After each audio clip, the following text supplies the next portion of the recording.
नमस्कार, स्वागत है आप सभी का मेरे YouTube चैनल सीकेआर किचन में। मैं हूं चंद्रकांता राजपुरोहित, फिर हाजिर हूं एक नई रेसिपी के साथ। आज हम बना रहे हैं लेफ्ट ओवर रोटियों से चूरमा के लड्डू। यानी कि जो ये बची हुई रोटियां हैं हमारे खाने में, सुबह के खाने में या शाम के खाने में एक दो रोटी तो हमेशा बच ही जाती है। तो ये रोटियों को हमने फ्रिज में स्टोर कर लिया था और इस तरीके से हमने इसके टुकड़े कर लिए हैं। तो इससे अब हम चूरमा के लड्डू बना के तैयार करेंगे। बहुत ही इजी है बनाना और बहुत ही शानदार लड्डू बनने के बाद कोई कह नहीं सकता कि हमने इसको बची हुई रोटियों से तैयार किया है। तो पहले इन रोटियों के हमने टुकड़े कर लिए हैं। तो अब इनको हम मिक्सी के जार में डाल के और एकदम बारीक पीस लेंगे। पहले इनको पीस के तैयार कर लेते हैं हम। तो हमने रोटियों को मिक्सी के जार में डाल के बारीक कर लिया है। तो इसको इस तरीके से हमने एकदम दानेदार बारीक किया है। जिस तरीके से मोगरी बनाते हैं हम चूरमे के लिए, मोगरी तैयार करते हैं, उसी तरीके से ये बिल्कुल दानेदार हमने इसका पाउडर बना के रेडी किया है। इससे ज्यादा हमको बारीक नहीं करना है और इससे ज्यादा मोटा भी हमको नहीं रखना है। इस तरीके का हमने इसको तैयार कर लिया है। और रोटियों का चूरमा बनाने के लिए हमने कुछ ड्राई फ्रूट लिए हैं, जिनमें 10-15 काजू हैं, 10-15 बादाम। इनको बारीक बारीक हमने चॉप कर लिया है। और आधा सूखा नारियल है, खोपरा, उसको भी हमने मिक्सी में ही पीस के तैयार कर लिया है। उसको भी हमने बारीक कर लिया है मिक्सी में। और ये हमने 1 कप गुड़ ले लिया है। इसको हमने चाकू से क्रश करके एकदम बारीक कर लिया है। तो अब हम आगे की तैयारी करते हैं। तो अब हमने यहाँ पे कढ़ाई में 1 टेबल स्पून के करीब घी ले लिया है। घी को हमने मेल्ट कर लिया है। तो अब इसके अंदर हम ये काजू और बादाम को डाल देंगे और हल्का सा इसमें हम इनको फ्राई कर लेंगे, घी में भून लेंगे।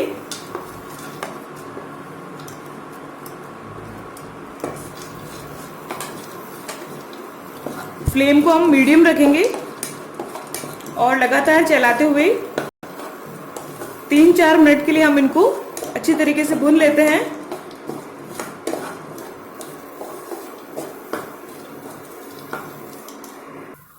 इन ड्राई फ्रूट्स का हल्का सा कलर चेंज होना शुरू हो गया है। तो बहुत ज्यादा इनको हमें डार्क नहीं करना है। तो इसमें हम ये नारियल का बूरा डाल देंगे, खोपरे का जो बूरा हमने पीस के तैयार किया हुआ था, और उसको भी हम 2 मिनट के लिए मीडियम फ्लेम पर भून लेंगे।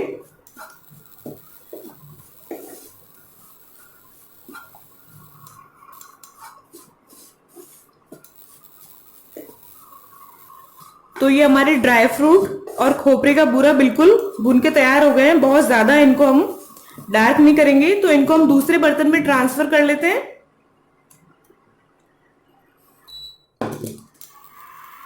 तो इनको हमने दूसरे बर्तन में निकाल लिया है और उसी कढ़ाई में हम थोड़ा सा घी और ऐड कर देंगे। लगभग 2 टेबल स्पून के करीब इसमें हम घी डाल देंगे।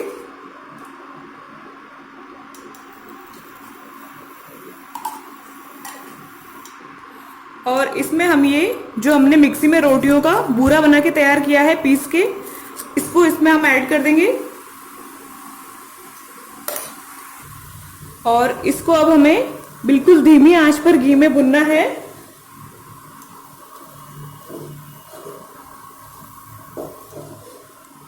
अगर आपको घी ज्यादा पसंद है तो थोड़ा सा आप इसमें और भी ऐड कर सकते हैं, लेकिन इसमें बहुत ज्यादा घी की जरूरत नहीं पड़ती है। तो इसको हम मीडियम फ्लेम पर लगातार चलाते हुए अच्छी सी महक आ जाए, हल्का सा कलर चेंज हो जाए, तब तक इसको हमको भुनना है। तो इसको अच्छी तरीके से हम दाने को अगर भुनेंगे, रोटियों के बूरे को, तो लड्डुओं को हम 5-6 दिन के लिए अगर स्टोर भी करना चाहें तो वो खराब नहीं होंगे। उनकी जो सेल्फ लाइफ है वो बढ़ जाती है। इस तरीके से घी में अच्छी तरीके से फ्राई करने के बाद में अगर हम बनाएं तो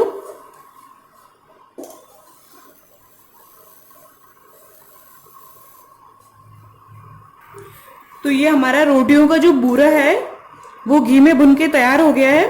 हल्का सा कलर चेंज हो गया है और इस तरीके से जब हम इसको हिलाते हैं तो हल्का सा क्रंच की आवाज आती है, यानी कि एकदम सूखे सूखे ड्राईनेस की इसमें आवाज आती है। ड्राई हो चुका है और हल्की हल्की महक भी आनी शुरू हो गई है। तो ये पहचान है कि ये जो मोगरी है हमारी भुन के तैयार हो गई। तो इसको हम ड्राई फ्रूट और खोपरे के साथ ही हम इसी बर्तन में निकाल लेंगे।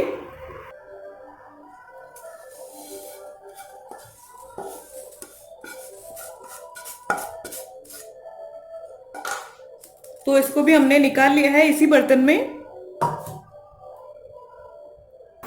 तो दोबारा से हमने उसी कढ़ाई को गैस पे रख दिया है और 2 टेबल स्पून के करीब इसमें हम फिर से घी डाल देंगे। और इसमें हम ये जो हमने 1 कप गुड़ ले लिया था क्रश करके एकदम बारीक करके लिया है वो इसमें हम ऐड कर लेंगे और थोड़ा सा एक बार मिक्स कर लेते हैं। और इसमें हम 1 टेबल स्पून के करीब इसमें हम पानी ऐड करेंगे। बहुत ज्यादा नहीं करना है, बस 1-1.5 टेबल स्पून के करीब पानी ऐड करना है। और इसको हम मीडियम फ्लेम पर बिल्कुल गुड़ हमारा पिघल जाना चाहिए, एकदम मेल्ट हो जाना चाहिए, तब तक इसको मिक्स करते रहेंगे हम।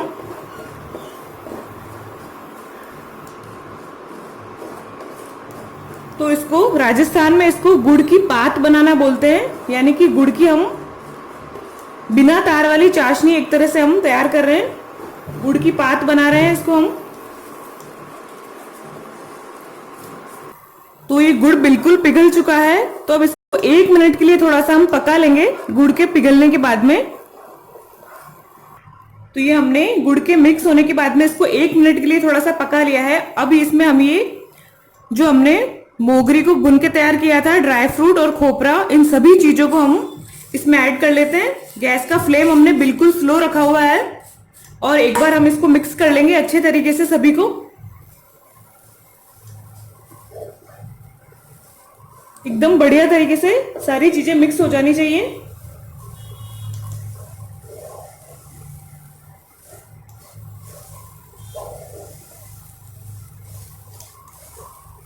तो बहुत ही शानदार वाली महक आनी शुरू हो गई है। तो ये हमने अच्छे तरीके से इसको मिक्स कर लिया है। तो अब हम गैस को बिल्कुल ऑफ कर देंगे और कढ़ाई हमारी गर्म है, तो थोड़ा सा गैस को ऑफ करने के बाद में अच्छे तरीके से इसको हम 1 मिनट के लिए चलाते रहेंगे ताकि अच्छे तरीके से सारी चीजें आपस में मिक्स भी हो जाएगी।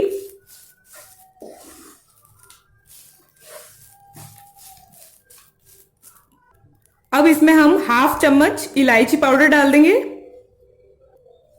मिक्स कर लेते हैं इलायची पाउडर को भी अच्छे तरीके से। गैस को हमने बिल्कुल ऑफ कर लिया है और अब इसको हम चूरमे के मिक्सचर को ठंडा होने देंगे। लगभग इतना ठंडा हो जाए कि हम इसको इजीली हाथ से हैंडल कर पाए। तो आप चाहें तो इसको दूसरे बर्तन में ट्रांसफर कर लें ताकि ये फटाफट से ठंडा हो जाए। तो इसको हम दूसरे बर्तन में निकाल लेते हैं और इसको हम ठंडा होने के लिए छोड़ देते हैं थोड़ी देर। और ठंडा होने के बाद में इसके हम लड्डू बना के तैयार करेंगे। चूरमे का मिक्सचर हमारा ठंडा हो गया है। अब इसको हम आराम से हैंडल कर सकते हैं हाथ से, उतना हमने इसको ठंडा कर लिया है। तो अब इसके हम लड्डू बनाना शुरू करते हैं। तो थोड़ा सा मिक्सचर हम हाथ में लेंगे और इस तरीके से इसके हल्के हाथ से इसको गोल करते हुए इसके हम लड्डू बांध लेंगे। बहुत ही इजी है लड्डुओं को बांधना, बस हल्के हाथ से इसको हम बाइंड कर लेंगे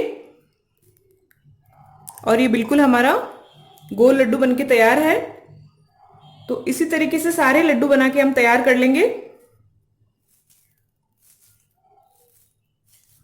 बहुत ही फटाफट से बन जाता है, बहुत ज्यादा टाइम भी नहीं लगता है इसमें।